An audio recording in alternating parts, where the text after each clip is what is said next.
In this video, I'm going to introduce the idea of single subject designs. This type of research is basically in contrast to the more common and stereotypical form of an experiment where we assign groups of people to different conditions and compare those groups statistically to see if the groups differ on average. Like, normally, we're using statistics to see if the treatment group that got assigned to take our new medication has a higher score on average than our control group of people that got assigned a placebo. But with single subject designs, we don't compare groups of people. We don't look at averages. Instead, we study and analyze every participant as an individual. So we'll define single subject research designs as a form of experimental research that involves a small number of subjects, not necessarily just one, but generally a small number, where each subject's data is studied and analyzed in detail individually. Usually these involve a lot of measurements over time, like following each subject for a long baseline period and then doing an intervention to see how their behavior changes. These designs are also sometimes called small n designs, where n is just shorthand for sample size. So this name fits nicely since there is usually more than one subject in these designs. It's just that the subject's data is analyzed individually. But the term single subject design is still the most widely used, so I'm going to stick with that for this video. But just know the name is kind of misleading. It doesn't mean there's only one person being studied. There can be multiple subjects, but their data is analyzed individually. Now, single subject designs follow many of the principles that we're familiar with for our normal, true experiments where we analyze at the group level. For example, you'll find manipulation of one or more independent variables and careful measurement of one or potentially more dependent variables. But often that means measuring, in these cases, we're going to measure the dependent variable many, many times, kind of like a longitudinal study. And just like other experiments, we're going to try to control extraneous variables to minimize noise.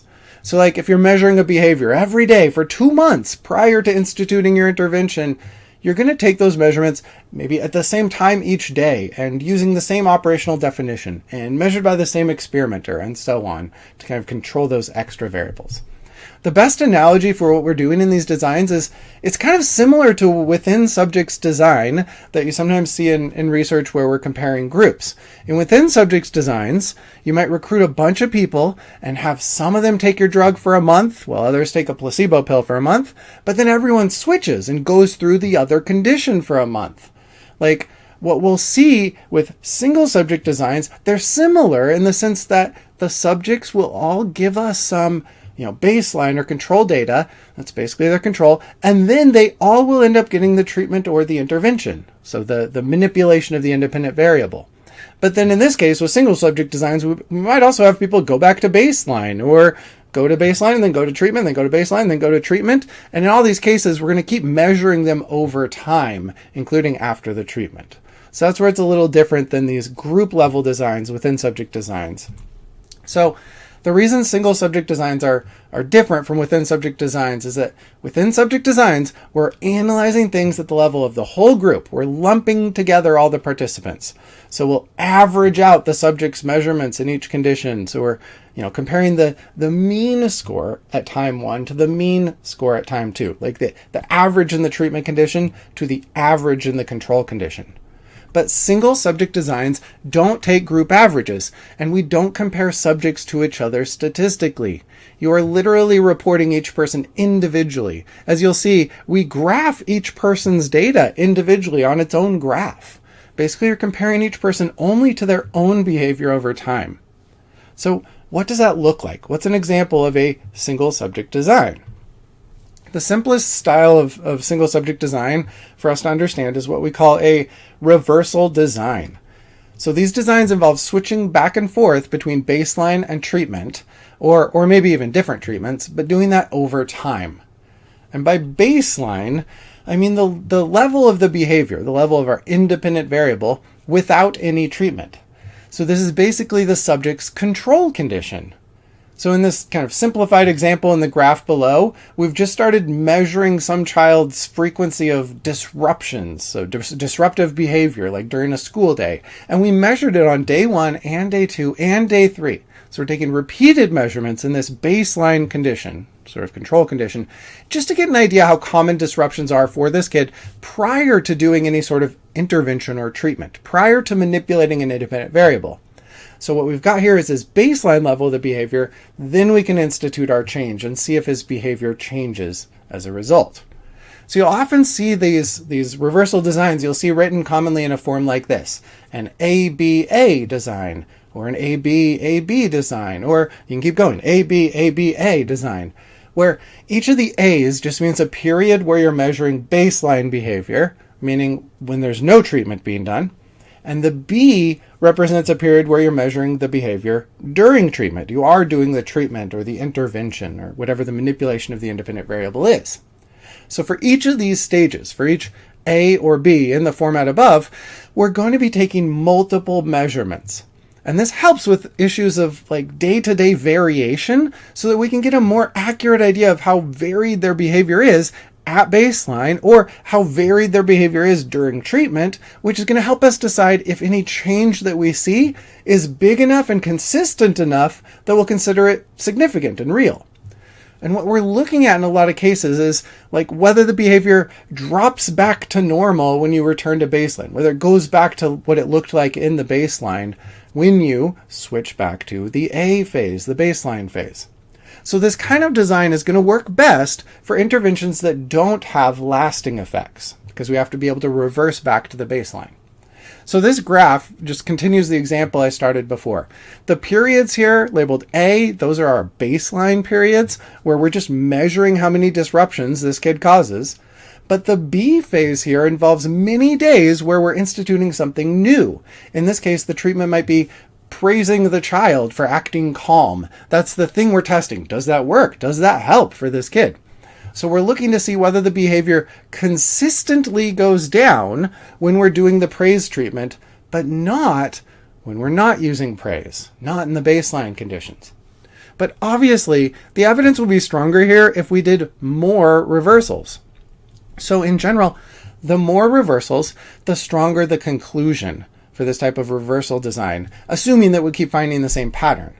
So like in this graph at the bottom here, we see how often Bob gets out of his seat. So this is all data on just one individual, we'll call Bob. We see how often Bob gets out of his seat. Maybe he's a kid in a classroom, we're trying to make him sit in his seat more. And you can see it's fairly consistent during that first baseline period. Around 10 to 12 times he's getting out of his seat. But once we start our intervention, whatever our sort of treatment is for helping that, notice the behavior goes down and it seems to stay pretty far down, like around half as much. Yes, there's some variation obviously, but you can see it's lower than it ever happened during the baseline.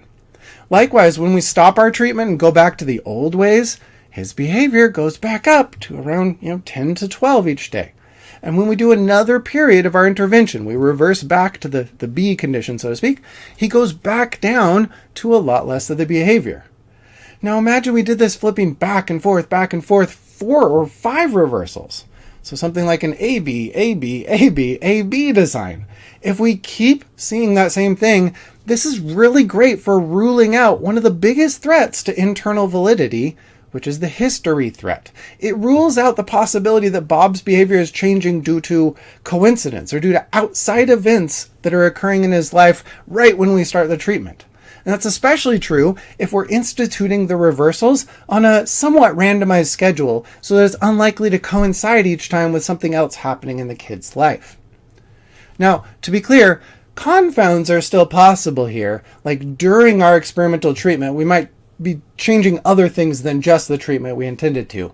So for example, maybe during your treatment condition, whatever your intervention is, you might also just be giving the subject more personalized attention. And it could be that the personalized attention is what's causing the change in behavior, not the treatment itself. So we still have to try and rule things like that out.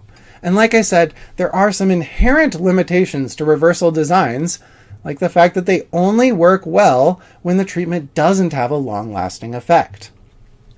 To give you an idea what I mean, look at this. Imagine the 3 ways our data might look if we did an ABABA design. So a few reversals here. In the top graph, if we happen to see our data look like this when we carry out the study, it leads to a pretty clear conclusion. the treatment in B seems to increase the behavior. Whereas if we look at the middle graph, that's kind of a sign that the treatment doesn't seem to do anything, since the behavior is no different during the treatment phases, right? But what happens if we get data that looks like the bottom graph? If we see something like this, where the behavior goes up at the first treatment and then just stays up, we have no idea if the treatment works. Like, that's one reason this might happen is, oh, the treatment just worked and he's fixed, he's cured, whatever. Or it's possible something else happened in the subject's history right around that time, like if some other event occurred outside of our study that caused a lasting change. Or it could even just be natural maturation of the subject. So maturation is another threat to internal validity when we're trying to establish that one thing causes another. So a reversal design is only going to help us rule out things like history and maturation if we in fact have a behavior that will turn back off or go back to baseline when we turn off the treatment. Now, reversal designs can be useful in a lot of ways because they can do some more complicated things that help us find nuance in the world. Like, for example, in the left version here, what you see is they've labeled BSL for baseline periods, but they've got X for one type of treatment and Y for a different type of treatment that we might try for a few days. And then they've got an XY condition where they did both treatments together. Something like this, some version of a reversal design like this, where you're trying different variations of treatments, could potentially show us where, say, two treatments might add together to have a bigger effect. So that's what they've labeled additive effect here. Or in the graph on the right, you see how two treatments might have more of a multiplicative effect, like a multiple of each other. So you might need like both treatments to get the change. In that case, if you see data like what's on the right here, X alone or Y alone don't really work. They don't change the behavior. But together, if you do both, you get a big drop in the behavior relative to baseline. So reversal designs can potentially pick up some nuanced and subtle effects like this, kind of analogous to doing a factorial design where we manipulate two independent variables simultaneously for some groups. Now, there's also versions kind of similar to this, like an alternating treatments design, where you might go back and forth between two different treatments, but you're doing it like each session you're going back and forth between those treatments to see if there's a consistent difference. Like in the examples on the left here, you've got data for two subjects actually. So we've got Jimmy on the top, and you can see the label Sue is on the bottom graph. Now, both of them started with baseline measurements for a while. Then you get a period of treatment in the middle. But notice each session in the middle there randomly chooses to either do a verbal praise treatment or a token economy treatment. And we see here that the days of labeled C, the token treatment, they seem to be kind of worse overall relative to the other. So maybe by the end of the study, after you've done this for a while and you're pretty confident of that, they might just continue with the B condition. Obviously, something like this only works if the treatments are fairly fast acting, right? If you can change things pretty quickly. Here's another example with those alternative or alternating treatments in the graph on the right. You can see it starts with a baseline period where they're taking measurements. Then after that, each day it's actually flipping, kind of at random, it's flipping to a different intervention between these two interventions. And we see consistently that the blue line days, the blue intervention, they tend to be higher, like pretty consistently, than the red line days. Those are not nearly as high above the baseline. So we seem to have identified a better treatment for this subject. Now, that doesn't mean that the same thing would apply for sure to a different subject. So we'd still want to go and repeat this for other individuals if we care about whether it generalizes to others. But honestly, sometimes in some applied circumstances, maybe you just want to treat this one individual. So all we care about is their individual data and what works for them. And in cases like that, single subject designs are ideal. But there's a whole other type of single subject design that is commonly used because it overcomes some of the limitations we just saw of reversal designs. So let's talk about multiple baseline designs. In these, you introduce treatment at different times. Like if you've got a few participants, you might start the treatment at a different time point for each participant. Or if you're testing your new behavior intervention on a variety of different problem behaviors for someone to see if your intervention is effective for all those different behaviors, you might start the intervention at a different time point for each behavior you're targeting. The most important thing about these multiple baseline designs, though, is that there's no reversal back to baseline. So these designs are especially useful if, there are ethical reasons to avoid doing a reversal. It would be wrong to take away a treatment that's working sometimes. Imagine some kid who is self-harming a lot, and your treatment seems to actually improve things. Do you really want to go back to baseline and see if the self-harming goes back up, just to be certain? No, not if there's a way to do that, to still find, internal validity and figure out if your treatment works, to do that without reversal. And that's what multiple baseline designs will help with. And likewise, multiple baseline designs will be better than reversal designs if the treatment causes some sort of long-lasting or even potentially permanent change that we can't reverse, or that you can't reverse, quickly enough to test. So let's see what it looks like when we do these multiple baseline designs, when we introduce the treatment at different times. One way to do a multiple baseline design is introducing the treatment at different times for different subjects. So we actually call this multiple baseline across participants. We're asking, does the behavior change when and only when each participant gets the treatment? So imagine we're starting a study by observing all three of our subjects. So subject A, subject B, and subject C. We'll just study 3 kids or whatever it is. And we're studying them all in their baseline state for a while, so we know how they normally act.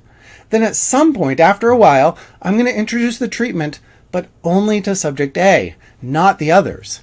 So now you see here, this might mean that subject A's behavior changes, but notice, at the same time, I'm still observing and measuring the other subjects during this time, but they're still in baseline. They haven't been treated yet. Then, at some randomly determined time later, I turn on the treatment for B, subject B, and see if their behavior goes up, but again, I want to make sure that C's behavior doesn't also go up when I haven't turned the treatment on for C yet. If it does, if the data looked like what we see on the left instead, that's a problem. It means some outside influence probably caused the behavior change. After all, B and C got better when they'd never even gotten the treatment. So in the version on the left here, we don't have good evidence that the treatment works. But if we have a graph like the one on the right, that's much more compelling, isn't it? And also, notice how this design works, even if the treatment is permanent and long-lasting, if the behavior doesn't go back down ever. Okay, so this is an example of multiple baseline design across participants, across 3 different subjects, like we see here. But we can also use the same logic to do multiple baseline design across behaviors, to establish that this intervention we've come up with is effective for changing more than just one type of behavior. So in this case, we might do it for just one individual subject. Maybe our initial study is literally just on one person, but we apply the treatment to different behaviors, different dependent variables at different times.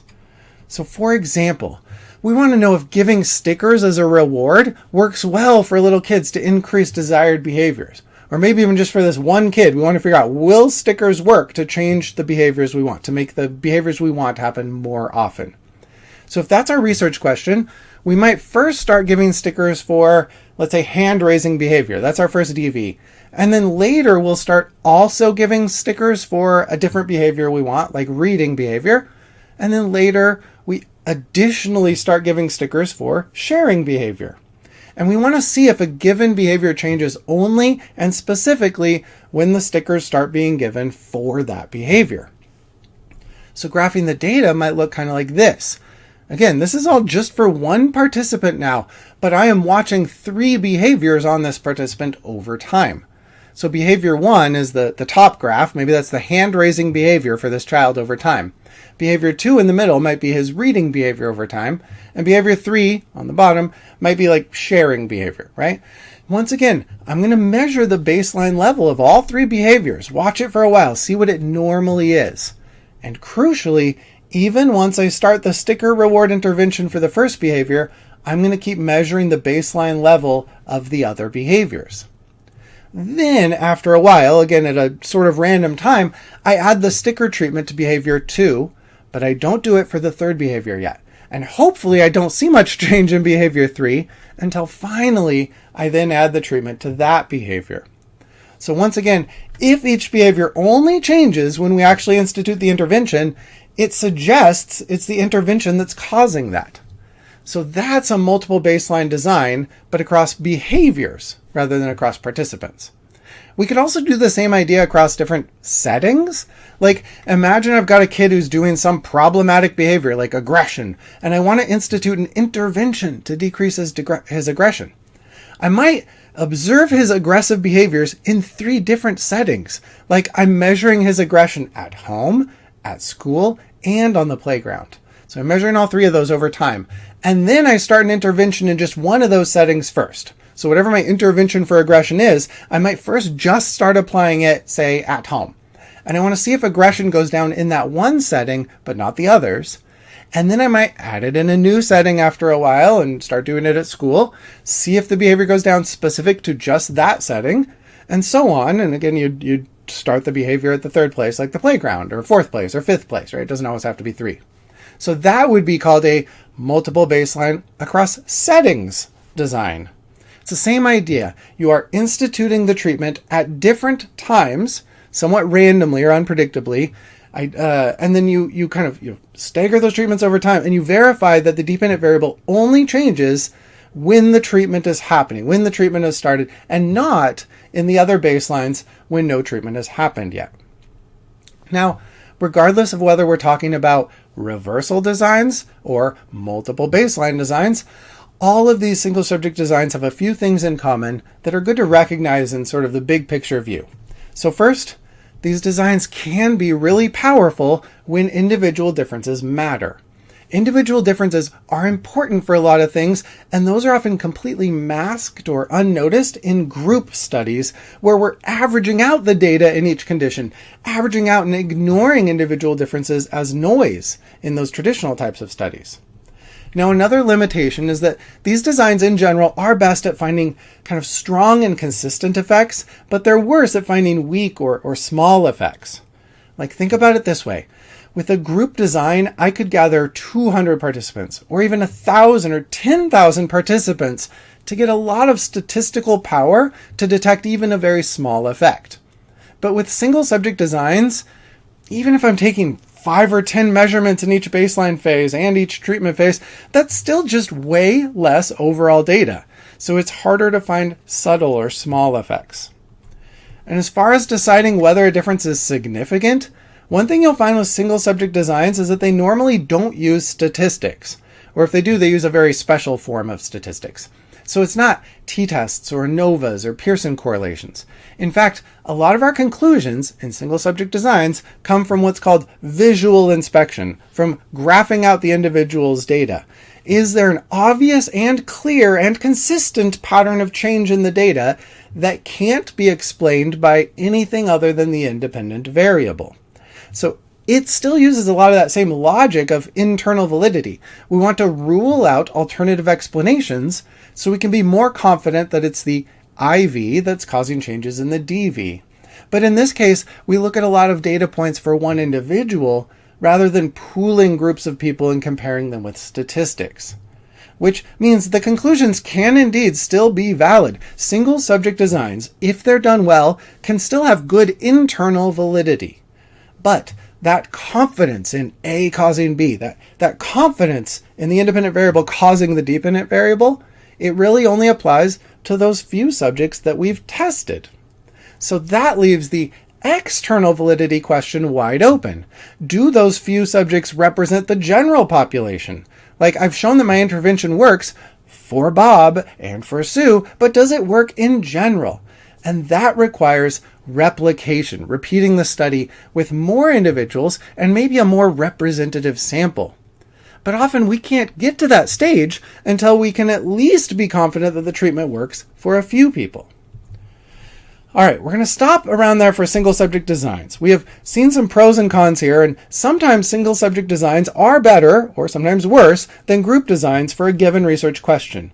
But there is also just a bit of historical dimension to who uses what type of design most commonly, and single subject designs are perhaps most dominant in the field of behavior analysis, which is the fancy term for like studies of conditioning, of learning, like the stuff of Pavlov and John Watson studying classical conditioning, or all the research coming, out from B.F. Skinner's groundbreaking work in operant conditioning. There's a lot of research into, basic type research into conditioning and learning in this field, and also, more applied research. So there's kind of basic, less applied research, which is often called experimental analysis of behavior, or EAB. And then there's more applied, like the applied version, like helping children with behavioral difficulties, or applying to office places, or to training animals, or something like that, in which case it's called applied behavior analysis, or ABA. Regardless, researchers in the field of behavior analysis often use single subject designs. They use it a lot more than their colleagues in some other specialties like cognitive psychology, where group style of designs are the norm.